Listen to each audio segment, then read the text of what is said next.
যদি একটি রুমে ১০০ জন বাংলাদেশি থাকে, তার মধ্যে 50 হবে মেল, 50 ফিমেল। এর মধ্যে ২৭ জনের বয়স হবে ১৫ বছরের নিচে, ৬৮ জনের বয়স ১৫ থেকে ৬৪-র মধ্যে, আর মাত্র ৫ জনের বয়স ৬৫ বছরের উপরে। ৬৫ জন হবে বিবাহিত, ২৯ জন কখনো বিয়ে করেনি, আর ৬ জন ডিভোর্সড। ৯১ জন হবে মুসলিম, আর ৮ জন হবে হিন্দু, এবং ১ জন হবে খ্রিস্টান, বৌদ্ধ বা অন্য রিলিজিয়নের।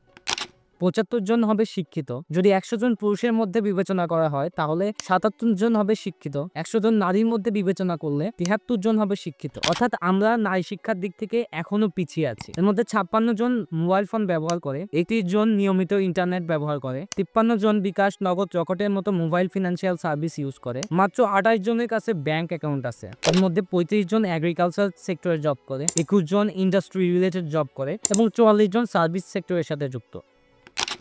এই ছিল বাংলাদেশের ওভারঅল ডেমোগ্রাফিক। যদি অন্য কোনো দেশের ডেমোগ্রাফিক সম্পর্কে জানতে আগ্রহী হন, তাহলে অবশ্যই কমেন্টে জানাবেন।